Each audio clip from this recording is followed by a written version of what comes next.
여러분 안녕하십니까. 아침의 매일 경제 저는 이상훈입니다. 오늘은요 지방선거 날입니다. 본투표일이죠. 후보들은 어젯밤 늦게까지 한 표를 호소했고요. 경우에 따라서는 눈물로 읍소한 후보들도 있었습니다. 그런데요 오늘 밤 각 선거에 나선 후보들 가운데 한 명만 웃게 될 겁니다. 자, 오늘 아침의 매일 경제는요 지방선거 특집으로 전해드리겠습니다. 먼저 일면 기사부터 보겠습니다. 자, 역시 일면 톱 기사의 지방선거 관련 내용을 크게 사진과 함께 싣고 있습니다. 보겠습니다. 윤 정부 힘 실기냐, 정권 독주 견제냐. 지금 여야, 지방선거에 임하는 여야가 이렇게 주장을 그동안 했고 어제도 목이 터져라 이런 소리를 했습니다.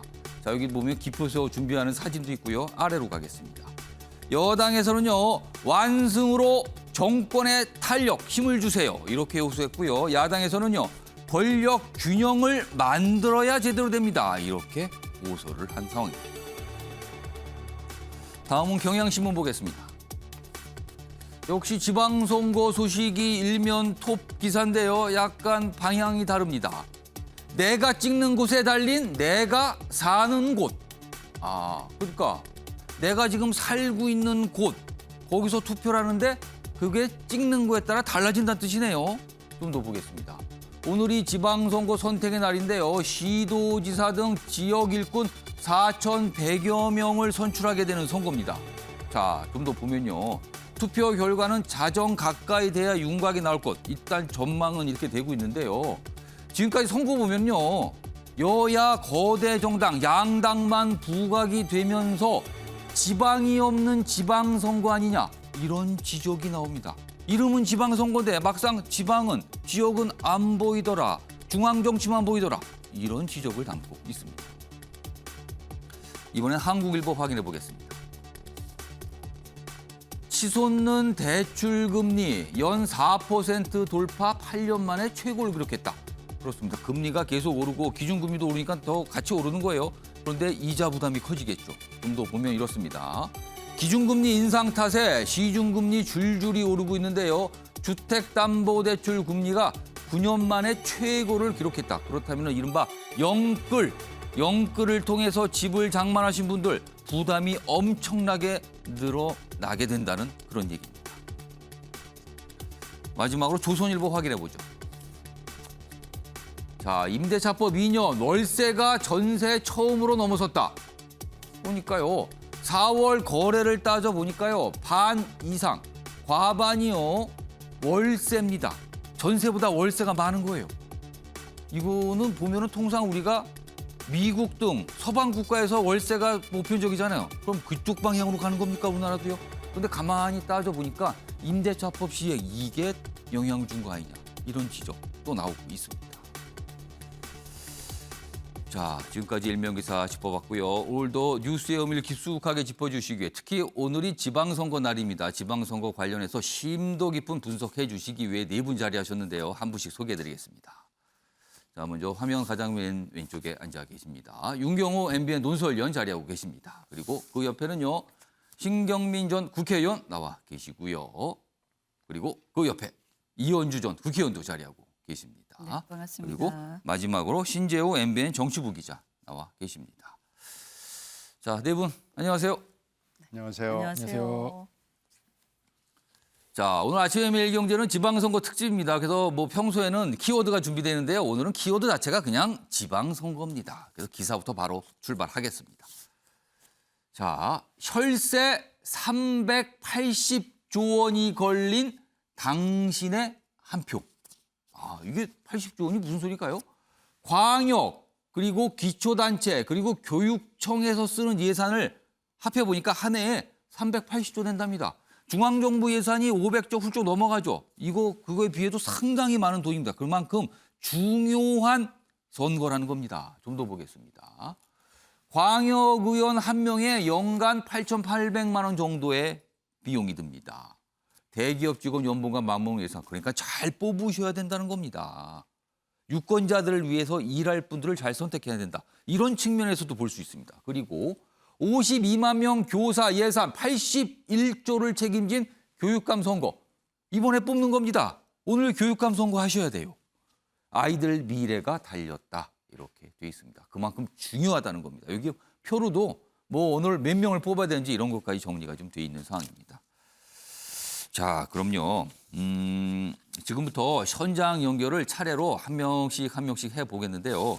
먼저 경기도 과천에 있죠. 중앙선거관리위원회에 나가 있는 취재기자 연결해 보겠습니다. 자, 정태진 기자 나와 계시죠? 네, 경기도 과천 중앙선거관리위원회에 나와 있습니다. 예. 이곳에는 앞으로의 4년을 바꿀 유권자들의 한 표가 실시간으로 집계되고 있습니다. 제8회 지방선거 투표가 시작된 지 약 2시간 정도 지났는데 오전 8시 기준 전국 투표율은 3.8%로 집계되며 순조롭게 진행되고 있습니다. 다만 4년 전 같은 시간 4.6%보다는 낮은데 지난 27일부터 이틀간 진행된 사전 투표율은 20.62%로 사전 투표제가 도입된 이후 역대 최고였습니다. 이 사전 투표율은 오후 1시부터 발표되는 투표율 집계에 반영되는데 최종 투표율 역시 지난 지방선거를 넘어설 수 있을지 주목됩니다. 자, 정태진 기자. 이미 뭐 투표를 하신 분도 있지만요. 아직 투표 안 하시고 준비하신 분도 있을 것 같아요. 자, 뭐 이 시간 이후에 투표에 나가실 분들 유의할 점이 있으면 어떤 게 좀 있습니까? 네, 일반 유권자는 오전 6시부터 오후 6시까지 거주지 지정 투표소에서만 투표하실 수 있습니다. 이 지정 투표소는 중앙선관위 홈페이지나 가정으로 발송된 안내문에서 확인하실 수 있는데요. 사전 투표와 달리 지정 투표소로 가셔야 된다는 부분 각별히 주의하셔야 됩니다. 또 반드시 주민등록증이나 여권, 운전면허증 등 신분증을 지참하셔야 하고요. 코로나19 확진자의 경우 오후 6시 30분부터 시작해 오후 7시 30분 전까지 꼭 도착하셔야 투표할 수 있습니다. 다만 신분증 외에도 확진자 투표 안내 문자, PCR이나 신속항원검사 양성통지 문자 등을 꼭 제시해야 한다는 점 유의하셔야겠습니다. 지금까지 중앙선관위에서 MBN 뉴스 정태진입니다. 자, 그럼요. 지금부터는요. 투표소 현장 두 곳을 좀 연결해 보겠는데요. 서울과 인천입니다. 서울 종로의 투표소 그리고 인천 계양을 투표소 있는데요. 먼저 서울 종로 투표소 오지혜 기자가 나가 있는데요. 오 기자, 지금 투표하시는 분들 좀 많이 오고 계십니까? 상황 좀 전해주시죠. 네, 저는 종로 평창동에 위치한 이북 5도 위원회에 설치된 투표소에 나와 있는데요. 이곳을 비롯해 서울에는 총 2,200여 개의 투표소에서 투표가 일제히 진행되고 있습니다. 시간이 아직 일러선지 줄 설 정도는 아니지만 꾸준히 투표소를 찾는 유권자들의 발길은 이어지고 있는데요. 한번 들어보시겠습니다. 말보다도 묵묵히 자기 일을 열심히 할 수 있고 진지하게 심사숙고할 수 있는 사람이라면 내심 제가 마음에 먹고 있는 사람을 오늘 찍었어요. 네, 서울에선 유권자 837만여 명이 서울시장과 교육감을 포함해 지역 일꾼 566명을 뽑습니다. 투표소마다 다르지만 도착하면 손소독을 한 뒤 광역단체장과 기초단체장, 교육감 3장의 투표용지를 받아 투표하고요. 그 다음에는 광역의원과 기초의원 4장의 투표용지를 배부받아 기표한 뒤에 투표함에 넣으면 됩니다. 지난 27일과 28일 있었던 서울 사전 투표율은 21.20%로 전국 평균보다 약간 더 높아서 최종 투표율도 오늘 관심입니다. 코로나19 확진자와 격리자 투표는 저녁 6시 반부터 1시간 동안 일반 투표가 이루어지는 투표소에서 일제히 동일하게 실시됩니다. 요즘 유권자분들 인증사진 많이 찍으시는데요. 선관위는 기표소 안 투표지는 안 되고 투표소 입구나 밖에서 찍을 것을 당부했으니 꼭 기억하시면 좋겠습니다. 지금까지 서울 종로구 평창동 제3투표소에서 MBN 뉴스 오지혜입니다. 자, 이번에는요. 인천 쪽으로 좀 가보겠습니다. 인천 계양을 투표소에 노승환 기자가 지금 현장에서 대기 중인데요. 자, 노 기자, 그쪽 상황은 좀 어떻습니까? 전해주시죠. 네, 이곳은 국회의원 보궐선거가 치러지고 있는 인천 계양을 선거구 제1투표소입니다. 이번 선거는 지방선거와 함께 이곳 인천 계양을과 경기 분당갑 등 전국 7곳에서 국회의원 보궐선거가 동시에 진행되고 있는데요. 특히 인천 계양을은 이번 선거 최대 관심 지역으로 떠오르는 곳입니다. 이곳은 송영길 전 민주당 대표가 20년 가까이 국회의원을 지냈던 곳이기도 한데요. 송 전 대표의 서울시장 출마로 빈 자리에 성남시장과 경기지사를 지냈던 지난 대선 더불어민주당 대선 후보였던 이재명 후보가 출사표를 던졌습니다. 이 후보에게 도전장을 던진 국민의힘 윤영선 후보가 지지율 조사에서 막판 이 후보와 대등하게 경쟁하면서 더욱 뜨거운 관심이 쏠립니다. 정치적으로는 무명이나 다름없지만 이곳 한 곳에서 꾸준히 출마한 윤 후보는 2016년과 2020년 총선에서 잇따라 송영길 전 민주당 대표에게 고배를 마셨는데요.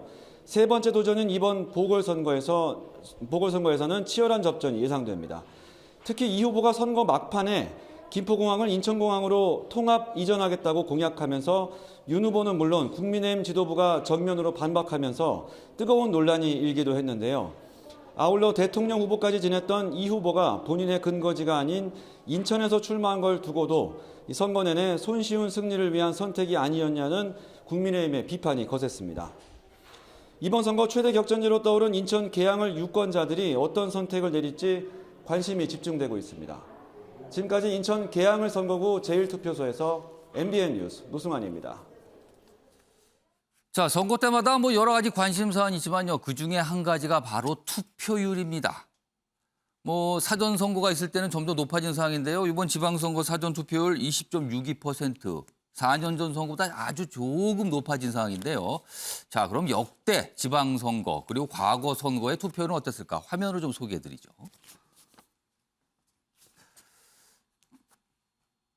자, 투표율 보겠습니다. 역대 투표율. 예, 여기 있습니다. 최근 선거 좀 보겠습니다. 최근 선거 보면은요, 지금 이 시각 현재 최근 선거 보면은 2018년 지방선거 뭐 4.6, 그리고 총선, 2020년 총선 한 5%, 2022년 대선 때 비슷하죠? 그리고 올해 지방선거는 지금 2.7%.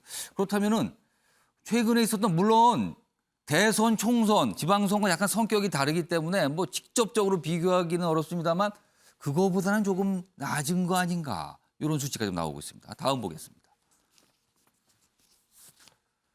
자, 그러면요. 역대 지방선거 이 시각 현재 상황과 비교해 보면요. 지금 뭐 이렇게 조금 비슷비슷. 사실 어떤 의미 부여하기는 조금 어려워 보이기도 합니다. 아무튼 상황은 좀 이렇습니다. 자, 다음은요. 아침에 매일경제에서 특별히 좀 준비했는데요. 이번 지방선거 여러 가지 지점에서 그 특성을 파악할 수 있는데요. 역시 숫자로도 볼 수가 있습니다. 그와 관련해서 아침에 매일경제 이규현 기자가 특별히 좀 정리했는데요. 보시죠. 투표하면 이긴다. 꼭 이기라고 싶습니다.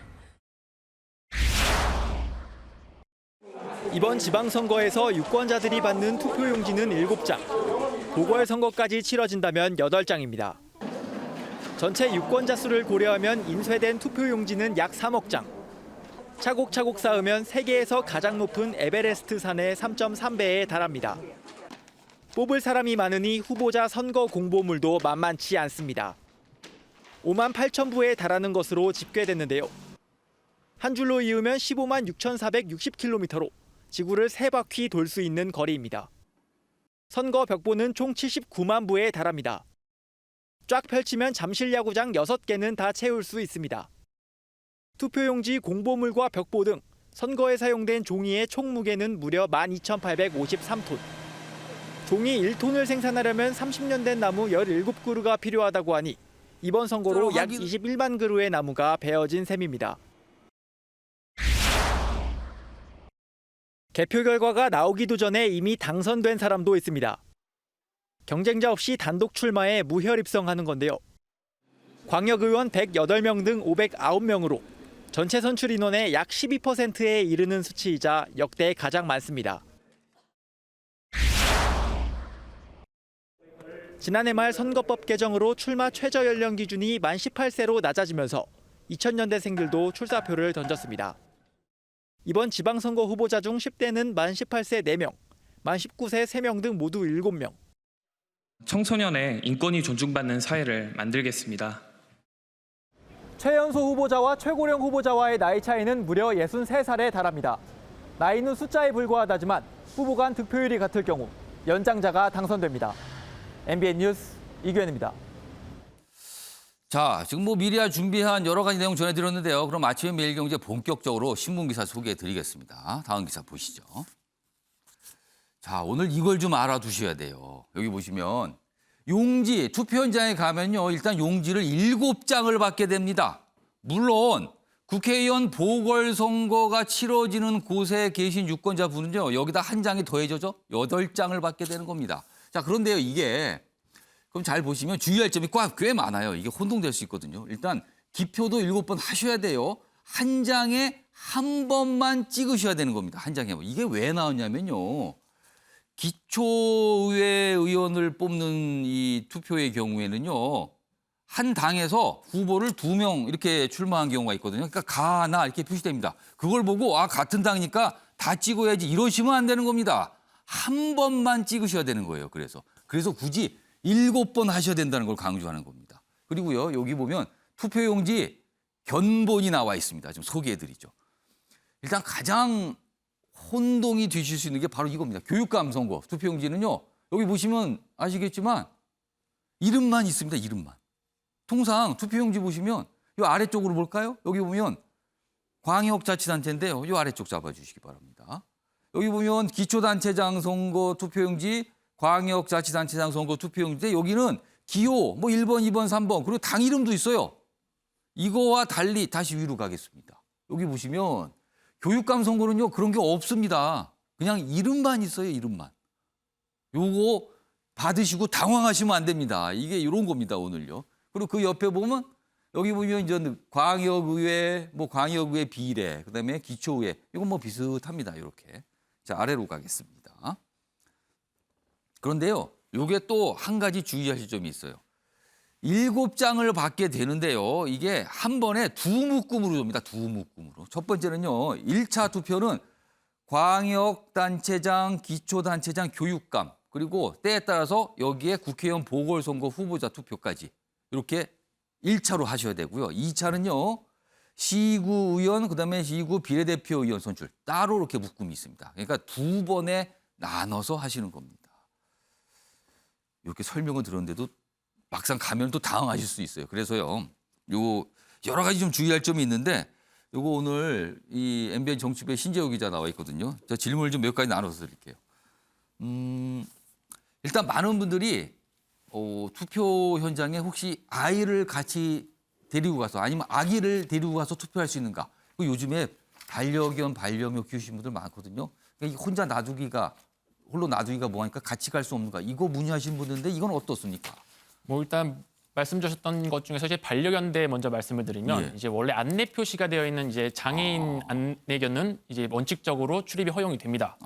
안내견은 가능하다는 거죠, 안내견. 네, 맞습니다. 예. 다만 이제 다른 선거인의 안전에 지장이 없는 범위 내에서 이제 반려동물과 함께 투표소에 들어가는 건 가능하거든요. 예. 이 말이 뭐냐면은 그 안에 있는 분들, 투표소 안에 있는 분들이 불편을 느끼지 않는다면 저희가 만약에 이제 안내견이 아니더라도 반려동물을 데리고 들어갈 수 있다 이런 말입니다. 근데 그건 약간 모호한데요, 조금? 결국에는 이 투표관리관이 현장에 있는 투표관리관의 판단이 상당히 중요합니다.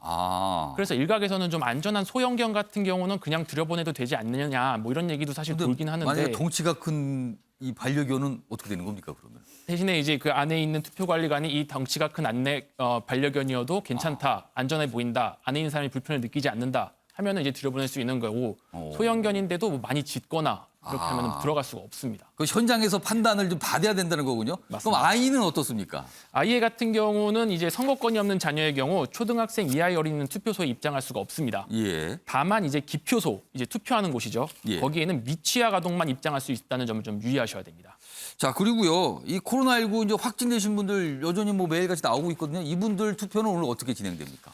일단 뭐 기억하실지는 모르시겠는데 사전 투표 때는 8시까지 6시부터 8시까지가 예. 이제 확진자 투표 시간이었는데 이번에는 7시 반까지입니다. 30분 땡겨졌다는 점 일단은 좀 유의하셔야 될 것 같고요. 예.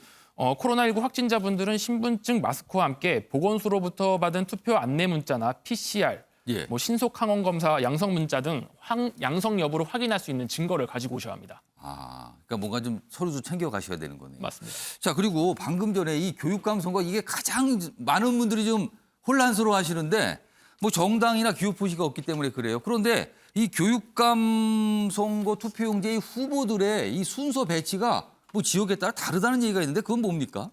네, 일단 후보들의 기호나 이런 예. 당이 표시되어 있지 않는 이유는 그 후보들의 정치적 중립성 때문입니다. 아무래도 교육이다 보니까 후보들의 정치적 중립성이 중요하다는 의견이 나왔는데요. 예. 일단 현행 선거법 같은 경우 교육감 선거에 출마하려는 사람은 후보자 등록 신청이 개시되기 1년 전부터 당적 가지지 말아야 한다. 이런 내용이 있습니다. 그래서 후보들은 이제 소속된 정당이 없고 제 기억으로는 이제 한때는 이제 그 후보들도 기호 정도는 가지고 있었었는데 기호도 어떻게 보면 정당을 떠올릴 수 있는 표시가 되지 않겠습니까? 예. 그러다 보니 2010년 선거부터 기호도 없어졌다고 합니다. 그러니까 이거 당황하시면 안 됩니다. 다릅니다. 다른 투표용지하고요. 이거 뭐 잘못된 거 아닙니까? 이게 문의하실 필요 없어요. 맞는 겁니다, 이거요. 자, 그리고 마지막으로 하나 질문 드릴게요. 투표하시다 보면은 이른바 이제 인증샷 남기시는 분들 많거든요. 근데 인증샷 되는 거와 안 되는 게 있는데 어떤 차이가 있습니까? 아주 간단합니다. 예. 투표소 밖은 괜찮고요. 오. 투표소 안은 어떤 경우에도 사진 촬영이 불가능합니다. 투표소 안에서 혹시 뭐 찍은 거 이거 절대 안 된다는 거죠? 근데 밖에서 하고 나셔서 배경으로 찍는 건 상관이 없다. 그 말씀이네요. 맞습니다. 알겠습니다. 자, 뭐 지방선거 관련 기사 계속 준비되어 있습니다. 다음 이어가 보겠습니다. 4년 지역 살림을 좌우할 4,125명. 오늘 선택의 날이다. 총 이 정도 인원을 뽑으셔야 되는 겁니다. 확정이 되는 거예요. 자, 아래로 가겠습니다. 그런데 일단 이 큰 제목은 지역 살림을 좌우한다 이렇게 강조했어요. 그런데 막상 지금 거대 여야 정당들은 이렇게 외쳤죠, 그동안. 어제도 그랬고요. 보겠습니다. 여기 보면 국민의힘입니다. 지방 권력 바꿔서 정권 교체 완성. 시도지사 9곳 이상 승리. 민주당에서는요. 권력 독주 막을 수 있게 균형을 5곳 또는 6곳 이상 가져와야 한다. 그러면은 이 기사가요. 요 작은 제목의 내용과 요 위에 큰 제목의 내용은 뭔가가 어색합니다, 지금요. 자, 어제 여야 거대 정당이 서울에서 막바지 유세전을 펼쳤거든요. 그 모습 영상을 준비했습니다. 보시죠. 마지막까지 투표하는 것이 정말 중요합니다. 우리들 사이에서 조금이라도 고개를 들고 기고만장한 모습이 나온다면은 민주당의 조직력과 그리고 그들이 최근 며칠 사이에 보여주는 가장된 절박함 때문에 우리가 기대에 못 미치는 성적을 낼 수도 있습니다. 대통령이 혐오와 차별로 갈라치게 하지 못하도록, 대통령 가족이 국정을 마음대로 주무르지 못하도록, 검찰을 앞세워 국민을 탄압하지 못하도록, 민주당 일꾼이 이뤄놓은 성과를 망치지 못하도록 송영길과 저희 민주당 후보들을 선택해 주십시오. 좀 기사도 제가 뭔가 큰 제목과 작은 제목이 좀 어색한 거 아니냐. 그리고 영상 보시면요. 어떤 지역 얘기보다는 정권 이런 얘기를 많이 꺼냅니다. 윤경호 의원님. 이번 지방선거 막상 들여다보니까 지방이 사라진 지방선거다. 앞서서 일면기사 때도 그런 평가 나왔거든요. 이거 어떻게 보십니까? 그렇습니다. 이 선거가 치러지는 시점 예. 때문이죠. 새 정부가 출범한 지 불과 20일 만이고 또 대선 투표가 치러진 지 80일 만에 치러지는 선거이기 때문이다 이건데 중요한 건 지금은 야당으로 바뀐 민주당이 그 전략을 오히려 더 적극적으로 택한 결과다. 저는 그렇게 봐요. 민주당에서 오히려 그런 방향으로 잡았다. 그렇습니다. 그러니까 지난 대선에 졌지만 0.73%포인트 예. 차이밖에 안 났다라는 걸 다시 유권자들에게 상기하고 싶은. 그래서 그 정도의 차이만으로 그리고 지난번 대선 때 유권자들이 표를 몰아준 그 분포대로만 가면 지방선거 광역자치단체장 기준으로 볼 때 예. 뭐 선전할 수 있다.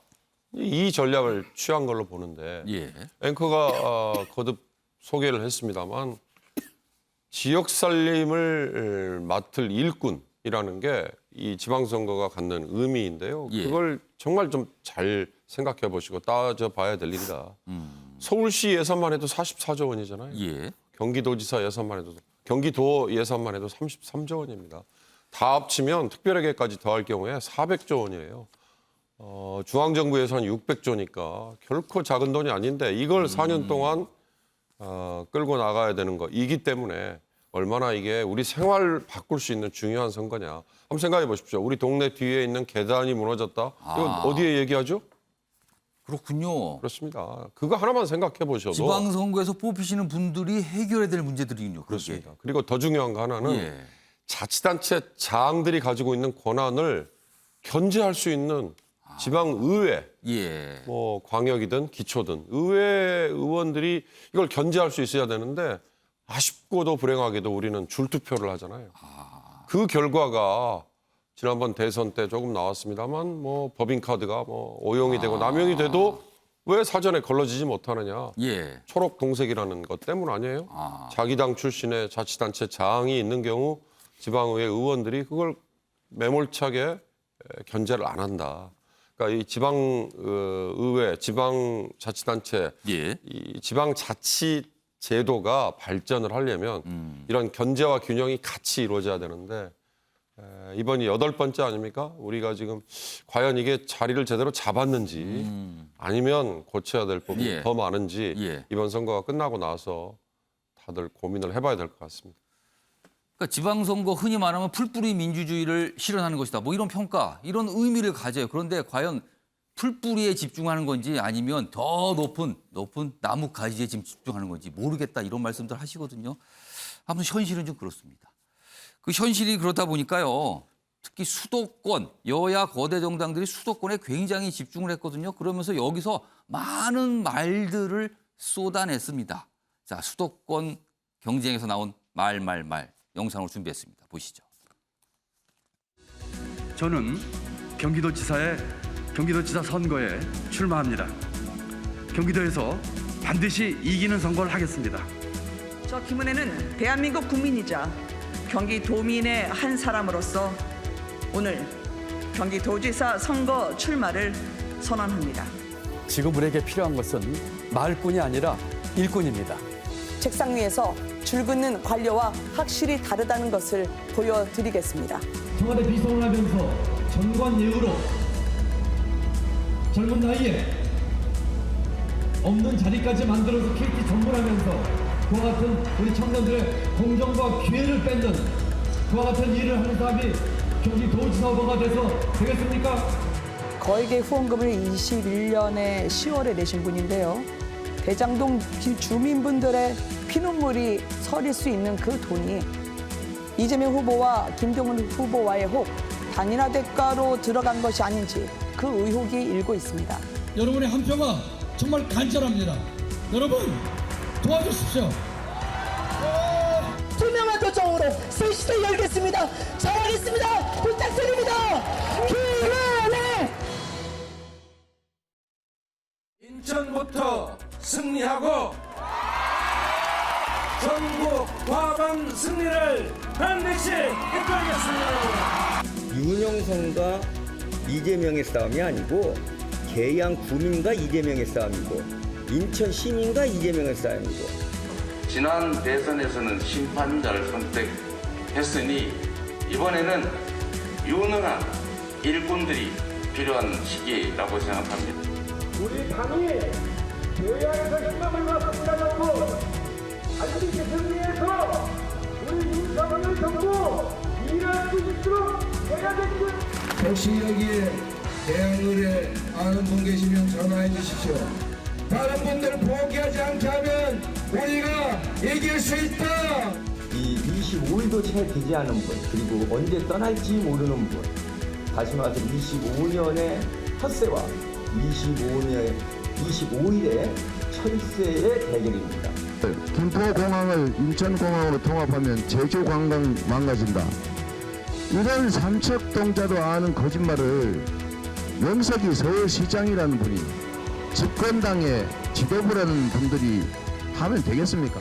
김포공항 이전 같은 그런 보안긴 공약 20년 지나도 할까 말까 그런 공약으로 우리 계양 국민을 또다시 우롱하고 있습니다. 여러분. 자, 뭐 이렇게 호소돈을 벌였어요. 자, 그런데 이제 언론도 그렇고요. 정치 분야에서 좀 굉장히 경험이 많으신 분들이 이제 격정지로 뽑는 곳이 몇 곳 있거든요. 먼저 기사 하나 준비했습니다. 보시죠. 여기 있습니다. 경기도가 승부처다. 경기도를 일단 우선 꼽았어요. 그리고 이거에 따라서 이재명, 김동연, 김은혜 등등의 정치적 운명이 달려있다. 그렇군요. 좀 더 보죠. 여기 보면 민주당과 국민의힘이 각각 뭔가 주장하는 바가 있죠. 김은혜 재산 누락 집중 공격. 민주당은 여기를 파고들었어요. 마지막까지. 그리고 이쪽으로 가겠습니다. 국민의힘에서는요. 이재명 후보의 김포공항, 이정공항 여길 또 파고들었죠. 각각. 어떻게 보면 이게 수도권, 특히 경기도에 집중된 어떤 현상일 수도 있는 겁니다. 이렇게 먼저 분석이 되는데요. 자, 이와 관련해서요. 이번 지방선거 승부처가 여러 곳인데요. 이 내용을요. 박자은 기자가 설명을 했습니다. 들어보시죠. 대선이 끝난 지 3달 만에 다시 전국 동시 지방선거가 열렸습니다. 이번 선거에선 전국 17곳의 광역단체장을 선출하죠. 동시에 전국 국회의원 보궐선거도 치러지는데 치열한 접전이 예상되는 지역부터 먼저 가보겠습니다. 먼저 경기도로 가보겠습니다. 이른바 이심과 윤심의 대결입니다. 김동연 민주당 후보는 문재인 정부 초기 경제부총리를 지냈고 지난 대선에서 이재명 후보와 단일화를 한 바 있죠. 김은혜 국민의힘 후보는 언론인 출신인데 윤석열 대통령이 대선 후보 시절 그리고 인수위원회에서도 입을 담당하는 대변인이었습니다. 대부분 두 사람이 여론조사에서 오차범위 박빙 양상을 보여왔는데요. 그래서일지 네거티브 공방도 치열했습니다. 김동연 후보는 대선 기간 부적절한 거액 후원금을 받았다는 논란이 있었고 김은혜 후보는 KT 임원 재직 시절 채용 청탁 의혹이 불거졌습니다. 다음 충남지사 선거로 가보겠습니다. 민주당 양승조, 국민의힘 김태흠 후보가 맞붙었죠. 충남은 민주당이 3번 연속 지사직을 차지했던 곳인데 천안을 박완주 의원의 성비위라는 악재를 최근 만났습니다. 양 후보는 재선에 도전한 만큼 도정의 연속성을 강조했고 김 후보는 윤석열 정부의 안정을 위한 집권당 지지를 호소했습니다. 인천으로 가볼까요? 인천시장 선거에는 민주당 박남춘, 국민의힘 유정복 후보가 맞붙었죠.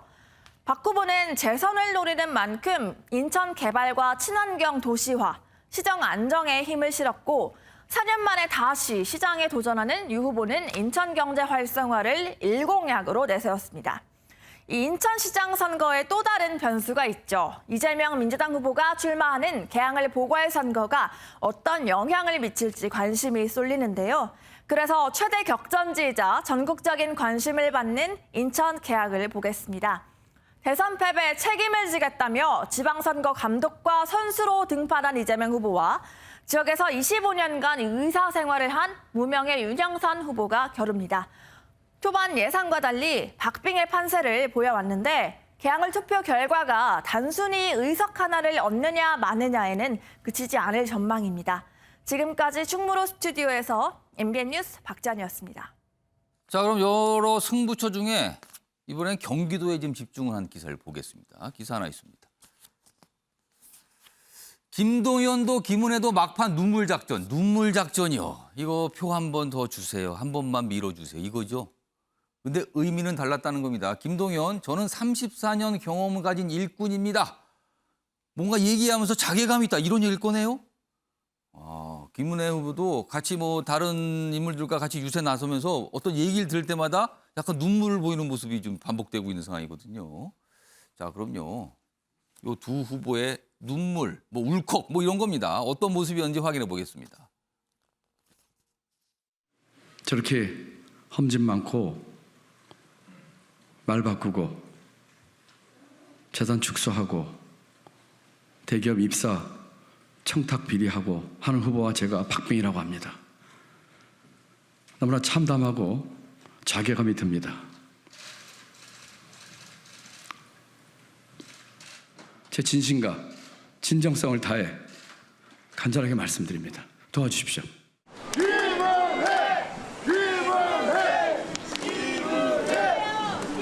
울컥하신 것 같아. 얼른 경기도로 보내드립시다. 자, 열심히 하겠습니다. 꼭 일하고 싶습니다. 감사합니다.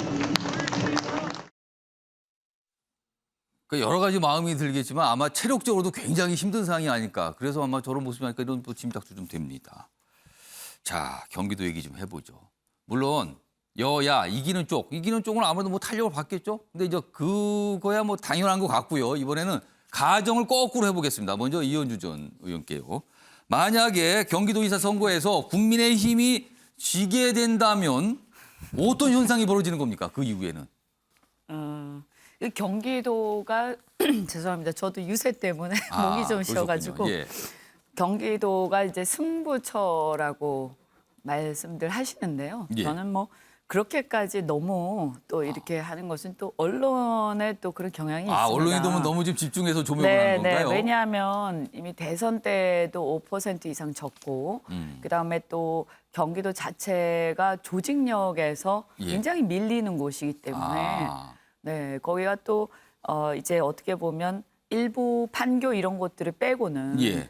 그 중산층 내지 서민들이 집중적으로 살고 있는 곳이라서 그 국민의힘한테 결코 유리한 곳이, 그러니까 굉장히 어떻게 보면 불리한 곳이다 이런 네, 말씀인가요? 그래서 이제 지금 대선 직후에 이제 그런 프리미엄을 가지고 저희가 이기려고 노력을 하지만 또 거기서 혹시 진다 하더라도 예. 거기서 졌으니까 패배한 거다. 뭐 윤석열 정권이 뭐 바로 조기에 이렇게 힘이 빠진다. 이렇게 평가하는 것은 전 너무 과장된 것일 근데 것이다. 김은혜 후보가 출마할 당시에 이거는 강력한 윤심의 작용이다 이런 평가가 나왔잖아요. 그러니까 이제 그게 양면성이 있는 거죠. 예. 말씀드린 것처럼 대선에서 5% 이상 적기 때문에 과연 이곳이 윤심 마케팅이 플러스로 통할 것이냐 마이너스로 통할 것이냐 이런 문제도 또 있습니다. 그래서 물론 이제 공천 과정에서 또 이제 유승민 예. 전 의원하고의 문제 이런 것들도 있었고요. 그래서 너무 그런 것들이 부각이 되는 것이 저는 개인적으로는 예. 네 그거보다는 좀 드라이하게 우리 이제 선거는 선거대로 좀 봐달라는 그리고 말씀인 이제 것 같은데요. 국정의 안정이 필요하니까 여당 후보를 좀 밀어줬으면 좋겠다 이렇게 좀 차분하게 얘기하는 게 오히려 더 나을 수도 있지 않을까 이런 개인적인 생각입니다만 그런 생각이 들고요. 그다음에 이제 그 도지사 당연히 저희가 이겨야 하지만 또 한 가지 우리 이제 시장 후보들이 굉장히 또 많지 않습니까? 그렇습니다. 경기도에 뭐 많이 네, 있습니다. 그래서 이제 큰 도시에 이제 큰 도시의 시장 후보들 또 이 후보들이 또 얼마나 선전하느냐 예. 저는 그것도 굉장히 주목해야 될 부분이라고 생각을 합니다. 그러니까 좀 이현주 전 의원께서 그냥 선거 그대로 봐주세요. 너무 이렇게 중앙 정치에 연결시키지 말아주세요 하지만 경기도지사 이 국민의힘의 어떤 승패에 따라서 윤석열 대통령과 또 연결을 지어서 아마 언론들이 좀 보지 않을까 이런 생각도 좀 미리 듭니다 지금요. 자 이번에는요 신경민 전 의원께는 반대 질문을 드리겠습니다. 만약에 민주당이 경기도지사 선거에서 패한다면 대선 때는 이긴 지역이었단 말이에요. 근데 만약에 패한다면 어떤 현상이 벌어집니까? 굉장히 큰 실망감을 주게 되겠죠. 지금 이제 네 군데는 민주당이 우세를 보이는 지역이잖아요. 호남하고 제주인데 지금 그 플러스 알파를 해야 되는 데 중에 여러 가지가 있습니다. 충청권이 있고 수도권이 있고 그런데 그중에서 경기도가 제일 중요하거든요. 근데 만약에 경기도에서 진다 그러면은 선거에서 이겼다고 주장을 할 수가 없습니다. 만약에 숫자상으로 8개, 9개를 해서 이 정도면 이겼다라고 하지만 경기도에서 진다 그러면은 그 타격은 굉장히 크고요. 경기도의 승패로 영향을 받는 사람은 두 후보뿐만 아니고 윤석열 대통령도 그렇고 이재명 지금 후보도 그렇고 안철수 뭐 이런 분들이 지금 다 이준석 지금 대표도 마찬가지고요. 경기도의 승패에 사실 목숨을 걸고 있는 굉장히 중요하게 생각하는 사람이 한둘이 아닙니다. 여야 지도부 그리고 지금 현재 대통령까지 포함을 해서 많은 사람들의 운명이 여기에 걸려 있다고 해도 과언이 아니죠. 그래서 정성적으로뿐만 아니라 정량적으로 굉장히 중요한데요. 이 민주당이 일단 반드시 이겨야 되는 지역 중에 하나 들어가는데 현재 상황은 그렇게 녹록하진 않습니다. 물론 지금 여론조사는 엎치락뒤치락 하죠. 그런데 기초자치단체가 여기가 지금 30개가 넘는데 31개입니다. 기초자치단체가 31개인데 여기서 민주당이 우세를 보이는 지역이 그렇게 많지 않습니다. 거의 대부분이 지금 박빙으로 우세와 열세를 보이고 있어서 기초자치단체장만을 놓고 보면 승패를 전혀 짐작할 수 없는 지역으로 지금 들어가거든요. 그래서 경기도 선거는 그만큼 어렵고 또 중요합니다. 자, 정치권에서 흔히 지금까지 나온 얘기가요. 17곳 광역자치단체장, 그러니까 시도지사. 뭐 어느 정도 이렇게 뭐 나눠서 승패가 갈려질 텐데 만약에 경기도가 빠지는 쪽, 경기도가 포함되는 쪽, 이게 결정적으로 승패를 정할 수 있다. 뭐 이런 얘기까지 나옵니다, 지금요. 자, 다음은요. 여기는 어떻게 보면 번외인데요. 국회의원 보궐선거 지역 7곳이 있는데 그중에서 인천 계양을 또 가장 주목받고 있죠. 기사에 있습니다. 이재명 연고보다는 실력을 봐달라. 윤영선 호구 아니라는 거 보여주자. 이렇게 얘기하면 이게 또 치열해지는 거예요. 지금 경쟁이요. 자, 그럼요. 두 후보 뭐 막바지까지 호소좀 벌였죠. 그 목소리 들어보겠습니다. 연고보다는 실력이다. 연고보다는 유능함이다. 연고보다는 충직함이다. 연고보다는 역량 큰 일꾼이 필요하다. 맞습니까, 여러분? 이번 선거는 윤석열 정부가 일할 수 있게 하느냐 없느냐의 선거입니다, 여러분. 이 계양의 미래, 계양의 희망, 이제 저루이기에 이번 기회를 우리는 놓치시면 안 됩니다, 여러분. 다음 기사는요. 이 계양을과 관련해서 이재명 후보에 집중하고 있는 기사입니다. 보겠습니다.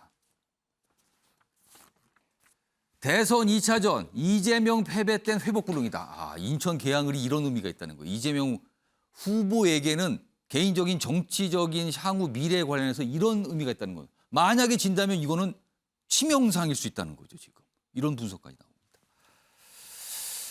자, 신재우 기자. 뭐 그동안 현장 취재 많이 했을 텐데 만약에 이 기사 이게 회복불능이다는데 어떤 이유에서 지금 이런 기사들이 나오는 겁니까? 네, 이재명 후보 입장에서는 이겨도 그냥 이기면 안 되죠. 크게 이겨야죠. 크게 이겨야 된다. 예, 민주당 텃밭인 계양을까지 나와가지고 이렇게 비난까지 감수하면서 나왔는데 상대적으로 무명인 윤영선 후보에게 겨우 이긴다. 석 달 전에 대선 후보였고 윤석열 현 대통령과 장을 그렸던 후보가 이렇게 신승을 거둔다면 아마 그 전 대선 주자로서의 무게감이 상당히 떨어질 수도 있다. 그런데 만약에 졌다. 이재명 후보 입장에서는 좀 상상하기 싫은 정치적 좀 결과가 도래할 수도 있지 않을까. 민주당 입장에서 굉장히 당혹스러운 상황 아닙니까? 그렇게 되면요. 굉장히 당혹스러울 수밖에 없죠. 아무래도 이재명 후보가 이렇게 계양을까지 가는 그 과정이 있었지 않습니까? 그러다 보니까 이제 민주당 입장에서도 이 다음 당권 이런 판세에 큰 영향을 미칠 것으로 보입니다. 자, 오늘 아침에 매일경제가요 지방선거 특집으로 전해드리기 때문에 몇 가지 좀 준비한 순서들이 있거든요. 그 순서 좀 전해주시고 나머지 신문기사 좀 이어가 볼 텐데요. 먼저 투표에 관한 시민들 그리고 유권자들의 목소리가 있는데요. 영상으로 좀 묶었습니다. 보시죠. 선택 2022 MBN 지방선거.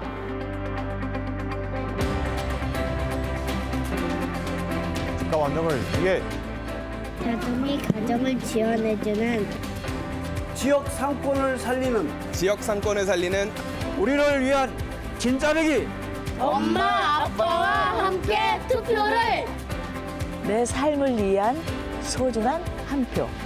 나의 한 표가 수혜민들에겐 희망을 지역의 영웅들이 투표로 나의 지역 일꾼을 결정합니다. 내 삶을 위한 소중한 한 표. 내일을 바꾸는 올바른 선택. 아름다운 권리의 행사 모두가 참여하는 행사 투표 행사하세요. 6.1 지방선거는 MBN과 함께합니다. 이 시각 선거 상황실입니다. 어제까지 13일간의 유세 열전을 펼친 후보자들. 오늘은 유권자들의 응답을 듣게 될 차례인데요. 오늘 지방선거에서 많은 유권자들이 투표를 하게 된다고요? 네, 맞습니다. 올해 만 18세 새내기 유권자가 처음으로 지방선거 투표를 하게 되는데요. 선거일 기준, 오늘 기준 2004년 6월 2일생까지 투표를 할 수 있습니다. 유권자가 늘어난 만큼 또 투표율도 늘지 않을까 싶은데요. 지금 이 시각 투표 상황 알아보시죠. 그럼 먼저 서울부터 살펴보도록 하겠습니다. 대한민국의 심장 수도 서울. 이 시각 현재 투표율 4.1%를 기록하고 있습니다. 네, 이어서 부산입니다. 해운대 바다로 한번 떠나볼까요? 지금 이 시각 투표율은요, 4.3%입니다. 이어서 경상권의 중앙, 대구로 가보겠습니다. 뒤로는 대구 83타워가 보이네요. 대구의 투표율 4.5%입니다. 이어서 대한민국 관문도시 인천으로 떠나봅니다. 지금 이 시각 투표율은요, 4%입니다. 우리나라 민주화 운동의 중심, 광주로 가보겠습니다. 광주의 투표율은 2.4%를 기록하고 있습니다. 저는 대전 하면 꿈돌이가 가장 먼저 생각나네요. 대전 투표율은 4.5%입니다. 힘찬 고래가 헤엄치고 있는 이곳은 울산입니다. 울산의 투표율은 어떨까요? 5.1% 기록하고 있습니다. 이어서 행정수도 세종 투표율 알아보겠습니다. 지금 이 시각 투표율 3.1%. 이어서 우리나라 유권자의 4분의 1 이상이 몰려있는 곳이죠. 경기입니다. 경기 투표율 5.2%입니다. 저 멀리 스키 점프대가 보이네요. 지금 이 시각 강원 투표율은요, 6%입니다. 내륙의 중심, 충주호의 자랑, 충북으로 가보겠습니다. 충북 투표율 5.9%를 기록하고 있습니다. 주요 선거 때마다 캐스팅보트 역할을 해온 충남입니다. 지금 이 시각 투표율은요, 5.5% 보이고 있습니다.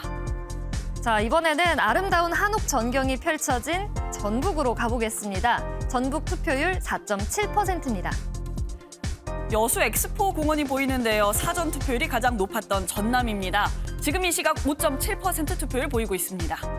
삼국시대 역사와 문화의 중심, 경북입니다. 국보 제31호 첨성대가 보이네요. 투표율 5.1% 기록하고 있습니다. 이순신 장군의 기상이 느껴지는 통영 모습입니다. 경남 투표율 알아볼까요? 5.3%입니다.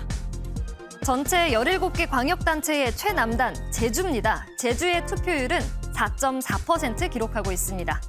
네, 마지막 지금 이 시각 전국 투표율 알아봅니다. 지금 이 시각 투표율은요, 5% 기록하고 있습니다. 2018년 지선과 비교해서 2% 낮은 수치입니다. 이번엔 이 시각 투표율이 가장 높은 지역 어딘지 살펴보도록 하겠습니다. 투표율 상위 5개 시도 짚어보도록 하겠습니다. 강원 6.6%, 전남 6%, 충북 5.9%, 충남 5.7%, 경북 5.4% 기록하고 있습니다. 네, 이번에는 투표율 하위 5곳 한번 살펴볼까요? 한번 살펴보도록 하겠습니다. 먼저 광주 2.4%, 세종 3.1%, 제주 4.4%인데요. 하지만 아직 시간이 많이 남은 만큼 변동 가능성은 충분합니다. 네, 이렇게 투표율을 짚어봤습니다. 오늘 유권자당 최소 7장, 최대 8장의 투표 용지가 주어진다고요? 네, 맞습니다. 사전 투표 같은 경우에는 한 번에 배부받았지만 오늘 본투표 같은 경우에는 2번에 나눠서 배부받고요. 한 장당 한 번만 도장 찍으시면 됩니다. 지금까지 선거 상황실이었습니다. 자, 전국 투표율 보니까요. 4년 전에 비해서 조금 낮은 측면이 좀 있어 보이네요. 그러나 아직 시간이 많고요. 그리고요. 사전 투표율 20.62%는요. 기록을 했는데 오후 1시에 합산이 됩니다. 그러니까 그때 보면 갑자기 투표율이 훅 하고 올라가게 되죠. 1시 기준으로 합산이 될 예정입니다. 자, 방금 전에 격전지 뭐 얘기하다가 좀 중단이 됐는데 기사 하나 마저 있습니다. 보겠습니다.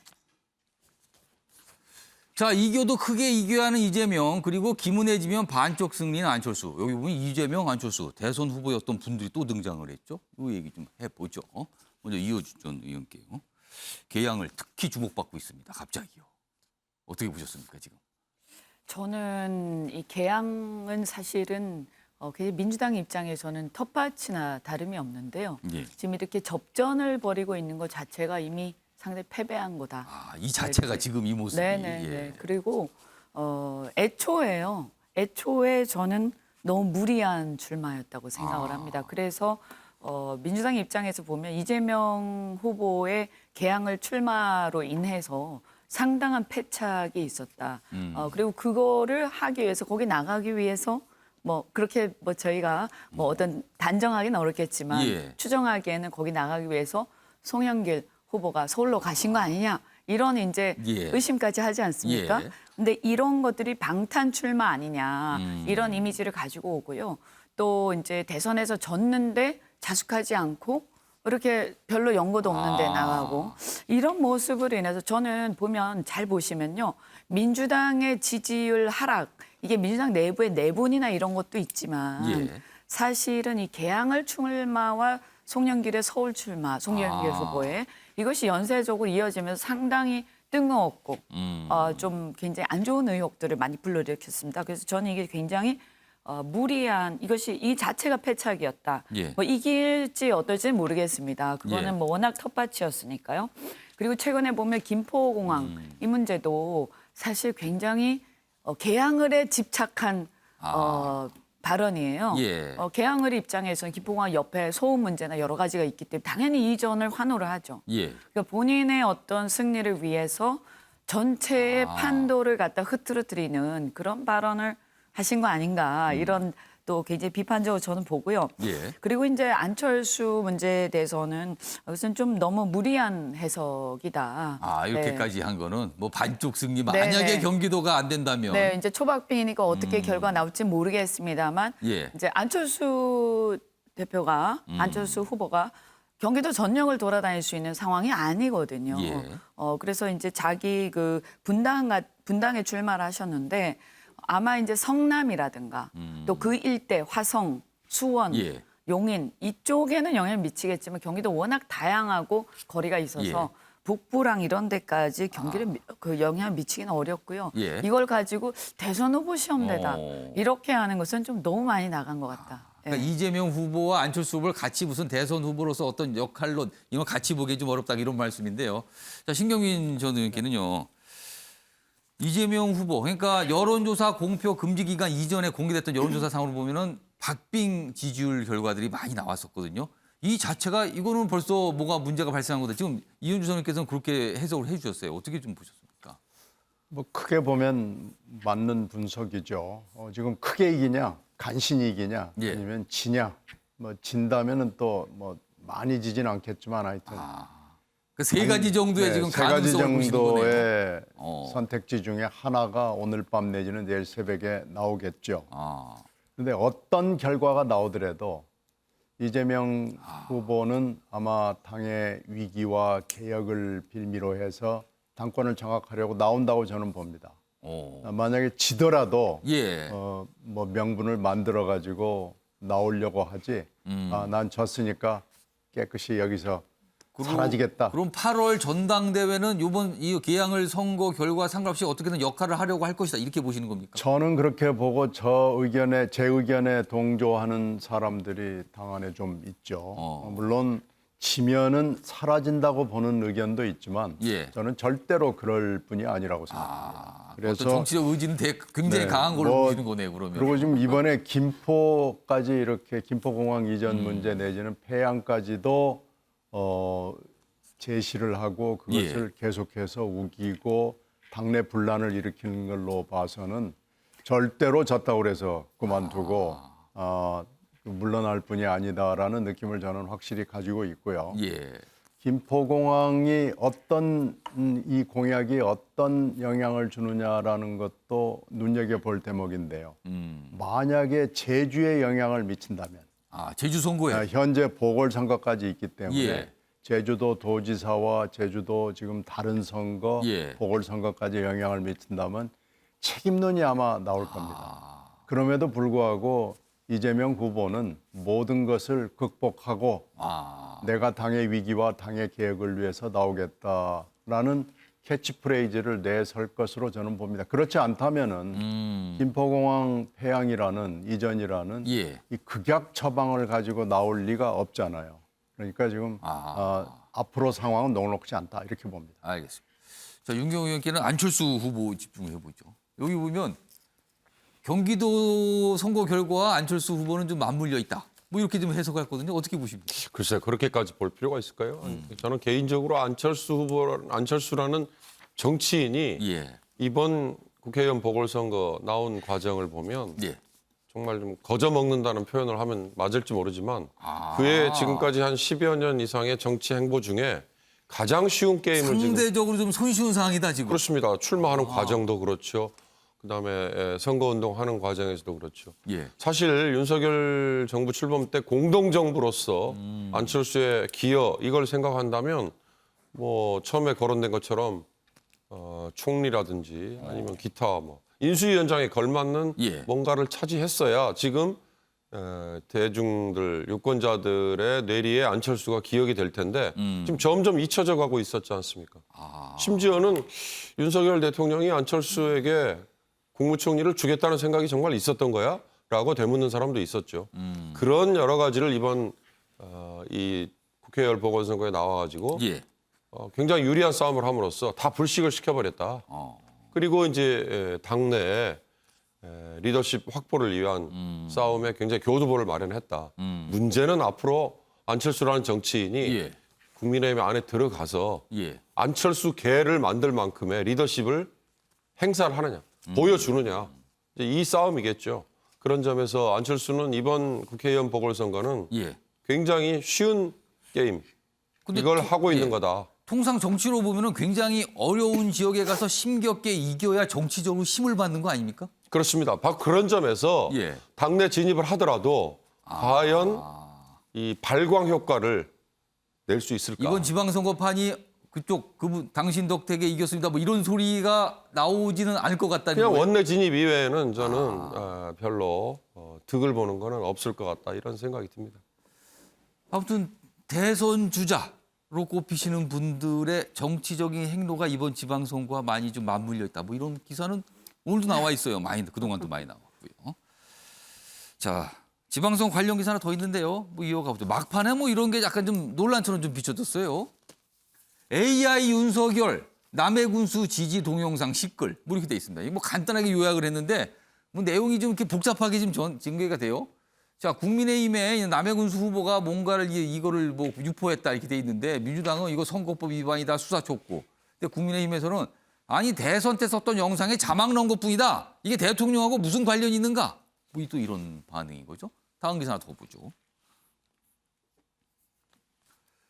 이거에 대해서는 민주당에서는요 이런 얘기가 나와요. 탄핵. 그래서 뭐 선거개 뭐 이런 얘기하면서 주장을 하면서 탄핵 언급을 했는데 그러자 이준석 대선 불복하는 겁니까 지금? 받아쳤죠 또 이렇게. 자 그럼요. 이와 관련된 목소리들이 있습니다. 들어보시죠. 윤석열 대통령이 AI 윤석열로 가장해 국민의힘 후보를 공개 지지하는 동영상이 퍼지고 있습니다. AI 윤석열입니다. 많은 주민들께서 우리 지역의 관광 산업이 더욱 활성화하면 좋겠다고 말씀하십니다. 윤석열 정부는 대통령의 선거 중립 의무를 명백히 위반한 것이며 탄핵까지도 가능한 중대 사안이라는 것을 분명히 밝힙니다. 대통령께서 대통령 선거 이전부터 지방선거에 개입할 의도를 가지고 이런 영상을 만들었다는 것인지 전혀 논리구조랑 맞지 않는 이야기를 하고 있습니다. 저는 이것은 굉장히 악의적인 공격이다. 자, 신경민 전 의원님 그리고 이현주 전 의원님 이 사안을 좀 어떻게 읽으셨습니까? 이게 막판에 나왔는데. 네, 지금 AI 동영상 문제가 대선에 나왔을 때부터 이게 좀 예견이 됐어요. 지금 전국에서 굉장히 많은 후보들이 뛸 텐데 분명히 이런 사람이 나올 거다 그러더니 이제 나온 거예요. 그러면 뭐 이걸 통제와 단속 내지는 뭐 하여튼 이런 걸 좀 했어야 되는데 무진지 부진지 좀 소홀히 한 측면은 있으니까요. 일단 조사는 좀 해봐야 되겠죠. 그래서 이 부분에 대해서 뭔가 중앙당이건 아니면은 지방당이건 간에 좀 잘못한 게 있으면 이거에 대해서 법적, 정치적 책임은 져야 될 겁니다. 근데 이걸 가지고 이제 뭐 의도적으로 그랬다 뭐 이렇게 하는 것은 조금 더 많이 나간 것 같긴 해요. 의도적으로 중앙당이나 경남당이 그렇게 했을 리는 없다고 생각을 하는데 일단 조사, 당 차원의 조사 그리고 사법 차원의 조사와 수사는 필수적으로 있고 그 이후에 논란을 좀 전개했으면 좋겠다라는 생각이 듭니다. 이현주 전 의원께서는 어떻게 읽으셨습니까? 이거를 가지고 이제 대통령의 중립의무 위반이다. 민주당에서 어제 굉장히 주장하면서 네, 파고들었죠. 그렇게 얘기를 이분을. 하는데 이 영상을 대통령께서 알고 계실 리가 없지 않습니까? 네, 그 이제 출마자가 자체적으로 이제 이런 아이디어를 내서 한 것 같은데요. 예. 이걸 가지고 또 대통령 탄핵까지 언급하는 거, 이거는 상당히 저는 경솔한. 그래서 이준석 대표가 지금 불복하는 겁니까? 또 이렇게 네, 받아쳤단 상당히 말이에요. 경솔한 발언이고 도움이 안 될 겁니다, 민주당에도. 다만 이제 그럼 이런 걸 허용할 거냐, 이건 있는데요.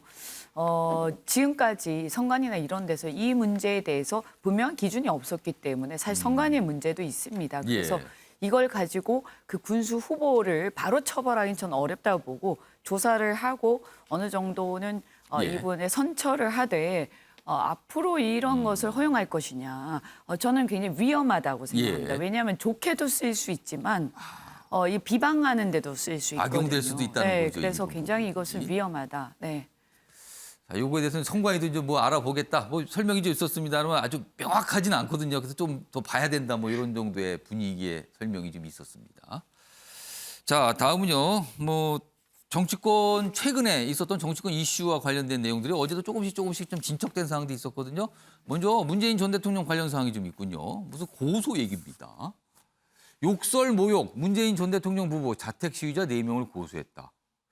처음에 명예훼손 이런 나왔는데 살인, 방화, 협박 등 이런 혐의로 고소를 했다는 거예요.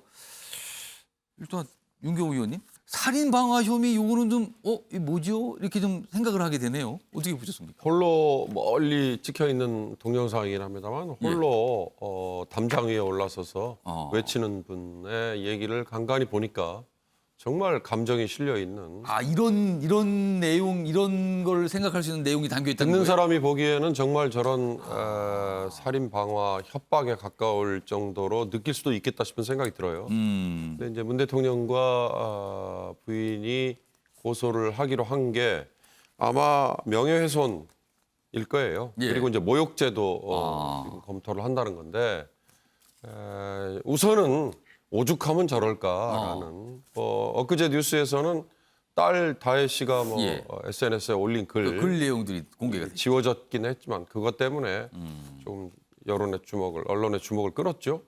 제가 보기에는 뭐 여기 이현주 전 의원 변호사이시니까 변호사 앞에서 제가 뭐 자세히 말씀드릴 일은 아닙니다만 미국의 판례를 따져놓고 보면 공인은 명예훼손과 관련된 언론이나 개인의 공격에 그렇게 관대하게 법원이 그 공인의 편을 들어주지 않는다. 이제 영어로 얘기하면 actual malice rule이라고 하는 그러니까 현실적인 악의가 있는 상태에서 공격을 해야만 그게 받아들여지는데요. 그리고 문재인 대통령과 부인도 제가 보기엔 아마 취하를 할 겁니다. 지금 퇴임하고 양산에 내려간 지 얼마 안 된 상황에서 갈수록 더 심해진다는 거 아니에요? 그리고 동네 주민들도 못 살겠다고 얘기할 정도고 그러니까 이제 이런 식의 법에 호소하는 과정을 거치고 저쪽에도 그런 것들이 조금 자제할 수 있는 계기가 되고 그래서 아마 양쪽이 조금 수그러드는 분기점이 된다면 의미가 있지만 정말로 법적으로 끝까지 가겠다. 아마 저는 그렇게 보지는 않아요. 민주당에서는 이런 걸 방지하는 뭐 법안을 뭐 개정하겠다 이런 얘기 나오는데 사실 그동안 일반 기업체나 관공서 앞에서도 굉장한 소음과 어떤 이런 약간 폭언에 가까운 얘기를 하는 거 있었는데 그건 사실 방치된 거 아니었습니까 그동안? 그동안에는 그거와 같이 빗대서 얘기하시는 분들이 좀 있어요. 이 상황을요. 집시법상 정해진 규정, 뭐 소음 기준이라든지 뭐 이런 것들 위주로만 대개 다 제어를 하거나 단속을 했죠. 그러나 지금은 모욕죄나 아니면 명예훼손죄 뭐 이렇게 접근을 하니까 조금은 차원은 다를 것 같아요. 그러나 거듭 말씀드립니다만 이걸 끝까지 가지는 않을 거다. 저는 그렇게 봅니다. 자, 다음 정치권 이슈 뭐 시간이 많지 않은데요. 뭐 소개 좀 드리죠. 이른바 또 윤핵관 뭐 이런 얘기가 나와요. 윤핵관이 질책하자 하루 만에 입장 바꾼 대통령실 특별감찰계 폐지 가능성. 이것 때문에 그런데 이게 장제원, 권성동 이런 분들이 약간 질책하자 대통령실에서 죄송하다, 혼선 드렸다. 이렇게 말을 바꿨다. 뭐 이렇게 지적하는 기사거든요. 신재우 기자, 이게 무슨 내용입니까? 이거 시간이 한 40여 초 남았는데 핵심적인 사항을 좀 짚어주죠. 이 사안에 대해서. 네, 이제 대통령실이 이제 특별감찰관제 폐지를 무게에 둘 것처럼 얘기를 하자 이제 예. 권성동 의원과 장제원 의원이 이제 반발을 한 내용인데 이제 대통령실 관계자한테 제가 물어보니까 예. 이게 좀 당청 갈등으로 비춰지지 않겠냐 이렇게 말을 했더니 그 대통령실 관계자가 하는 말이 아니 여당 의원이 뭐 말을 할 수 있지 않겠냐 충분히 이해한다라고 이제 대답을 했거든요. 예. 하지만 일반 국민 입장에서 어쨌든 대통령실 소속이 아닌 사람들이 밖에서 얘기하는 거를 이렇게 보면은 좀 당청 갈등으로 좀 당청이 아니죠. 이제 당과 대통령실의 갈등으로 좀 비춰질 여지는 있다. 이렇게 볼 수 있겠습니다. 그러니까 괜한 말을 해서 이게 뭔가 좀 탈이 난 것 같은데 일단 뭐 정리는 된 걸로 보입니다. 자, 아침의 매일 영재 오늘 지방선거 특집으로 전해드렸는데요. 여기서 마무리하겠습니다. 시청해주신 여러분 고맙습니다.